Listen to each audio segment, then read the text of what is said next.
Okay, hi guys, how are you? Today we will talk to you about Chapter 11 of Decreto 1165 de 2019, which is titled Special Export Program.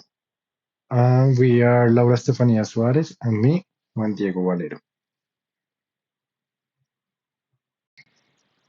Okay, about our index, what does this presentation include? First of all, we have the SXP definition, following the process, requirement, documents, deadline, and of the modality, and finally, our example for this chapter. Okay, about the definition of the Special Export Program, this is a commercial operation in which a resident abroad acquires raw materials, inputs, intermediate goods, packaging material, or containers of national origin from a producer resident in Colombia. These goods are then delivered to another designated domestic producer who undertakes to manufacture goods using the supplied materials and after export them according to the instructions of the foreign buyer.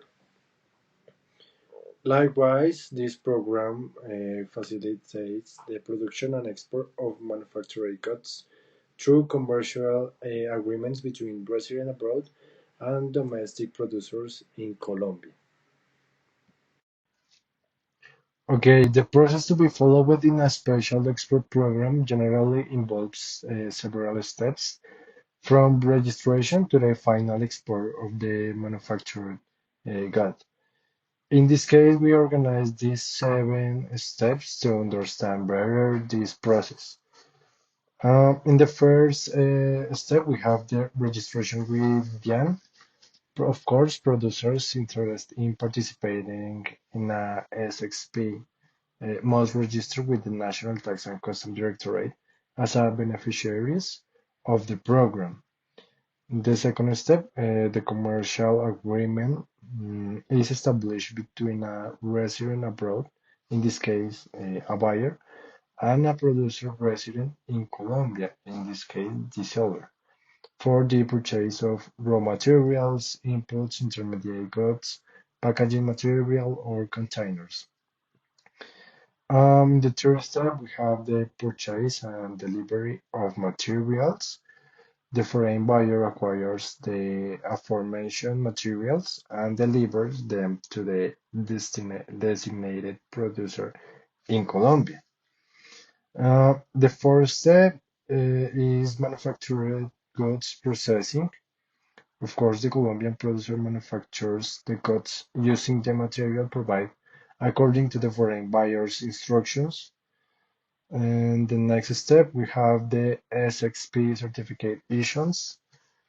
In this step, the producer exporter of the final good issues as SXP certificate in favor of the producer exporter of the materials through the DIAN's electronic computer service.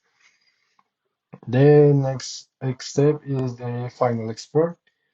In this moment, the final export of the manufactured good is carried out in accordance with the established procedures, where the SXP certificates supporting the use of the materials in production must be present. And finally, the subsequent requirement and controls.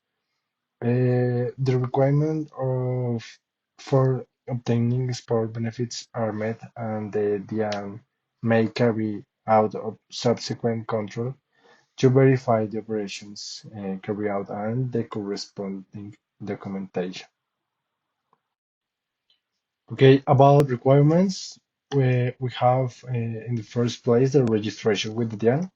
Of course, the producers is interest in the SXP must register with the National Tax and Customs Directorate as a beneficiaries of the program. Second, the compliance with tax obligations. The producers residing in Colombia who wish to register as beneficiaries of the SXP must be legal entities and may not have any enforceable debts with the DIAN, unless they have entered into and are complying with a payment agreement. In the third place, we have general requirements. The requirements set for in Article 190 of the decree regulating the SXP may be met, except for those set for in paragraph 4, 5, and 7. The requirements may include aspects related to the incorporation of the company, legal documentation, financial situation, among others, and we will see this in the next slide. And finally, the permanent custom users or highly sporting users, those who are already registered as a permanent custom user or highly sporting users, only need to manifest before the DIAN their intention to apply for a special expert program. Okay, according with the last slide, the general requirements are first of all, submit an application signed by the natural person of the legal representative of the legal entity concerned. Second, be domiciled or legally represent in the country. The third one is present a certificate of existence and legal representation issued by the Chamber of Commerce. The next is to state under oath that neither the natural person nor the legal representative of the legal entity has been sanctioned for fraudulent violations or criminal regulations related to the activity in the last 5 years. Um, the other is not having outstanding debts in customs, tax, or exchange matters with the National Tax and Customs Directorate unless there is a payment agreement in force or they are paid on the occasion of the requirement. And finally, for the habilitation of areas, provide the plans according to the requirements established by the DIAN. Okay, so in this case of documents, like we must comply with the requirements that are set for in the article 119 of this decree. So like we take into account like all these these steps and these requirements, with the exception of those set for in the paragraph 4, 5, and 7 that are not applied for this modality. So that is why here I'm presenting the ones that apply and the ones that works in here. The first one is the submission of an application signed by the natural person or by the legal representative of the legal entity, like in in the registration, authorization, or qualification. The second one is to be domiciled or legally represent in the country, so like the said exists. The third one is the certificate of existence and legal representation of of the respective legal entity issued by the Chamber of Commerce. So it's like basically to see if all is in order, if all exists, and all is like legal representative and representation is in order. Well, so the sixth one is the declaration under oath of the natural person or legal representative of the legal entity.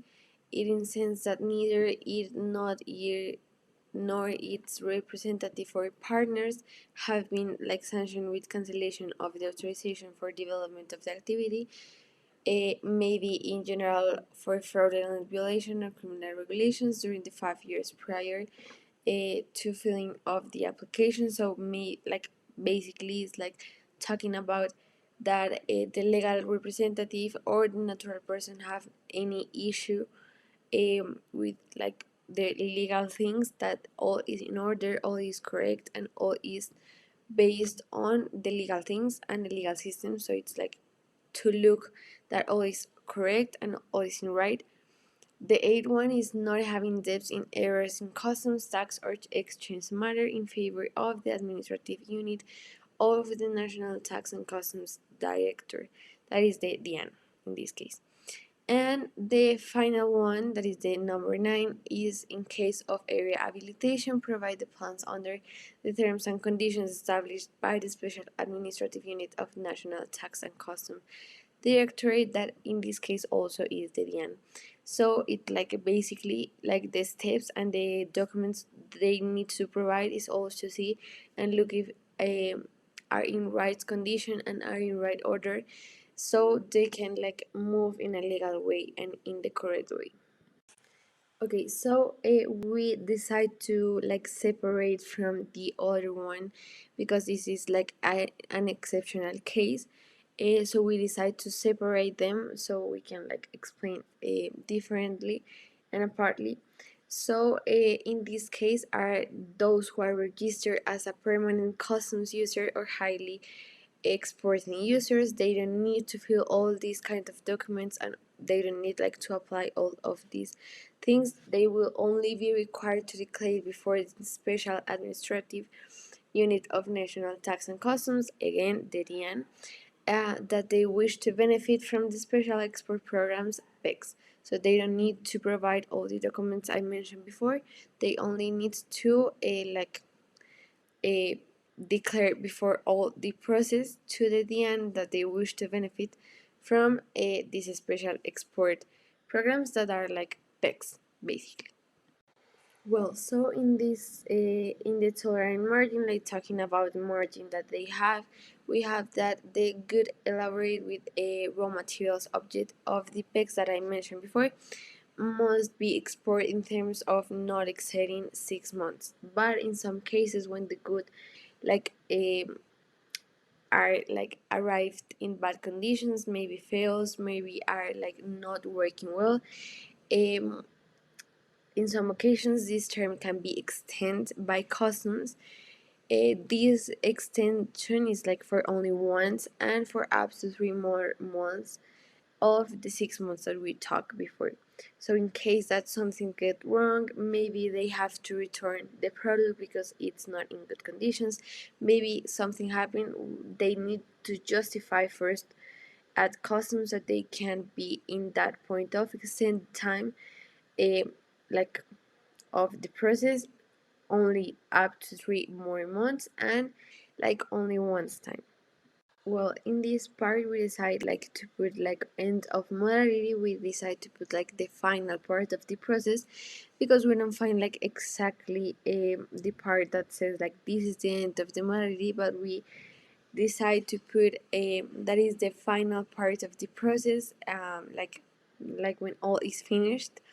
So it says that when the process is completed, the producer or the exporter of the final good shall issue a PEC certificate in favor of the producer and exporter of the raw materials, inputs, intermediate goods, packaging material, or containers through the electronic computer services. So it's like basically to get the certificate of all what the product and the good has, like all the characteristics, like the main characteristics of the product or the process, and in this form and condition established by the DIAN. So it's basically to give like a PEC certificate in favor of the producer and exporter, giving all the characteristics and then like taking into account all the established by the DIAN. So it's like making and closing the process. Also, if it's necessary, the DN may carry out when it's necessary the controls it deems necessary to producers or export to verify the operations that are carried out, the documents of support, the commercial operation, the destination of the products received by the export to final goods, the respective crossing between the PEG certificates and the expert document. So, like the final part is that the DN, like maybe if it's necessary, they start like watching and like over again, like um, looking like for all the process, maybe if it's correct, if it's not, if the destination is correct, the products are received, like all the processes are good only if it's necessary. If something happens, if maybe there is a problem, maybe there is something that it's like not clear, they can like get into the process again, so they can like fill all the doubts that maybe they have. And like this is like the final part of the process, so we decide that is the end of the morality. So like that's basically all.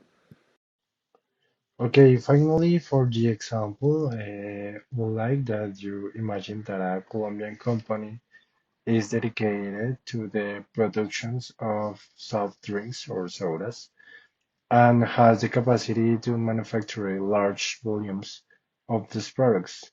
However, it faces difficulties in exporting its products to the international markets due to the need to use high quality ingredients and adequate packaging to ensure competitiveness in the global market. To solve this problem, the Colombian company enters into a commercial agreement with a foreign buyer, for example, a supermarket chain in the United States. And under this agreement, the supermarket chain agrees to buy a large quantities of soft drinks or sodas, provided that the Colombian company uses high quality ingredients and packaging that meets international standards. Okay, now my partner will continue with the explanation of the example. Well, so continue with what my partner was saying. To facilitate this arrangement, the Colombian company enrolls in a special export program, PEX. The supermarket chain in the United States then purchases the necessary ingredients and packaging in Colombia and delivers them to a Colombian company. Then the Colombian company used these ingredients to produce the soft drinks according to the supermarket chain specifications. After this, then once was produced, the soft drinks are exported to the supermarket chain in the United States. The Colombian company issued a PEC certificate in favor of the suppliers of the ingredients and packaging and submits the certificate to the customs authorities as part of the export process.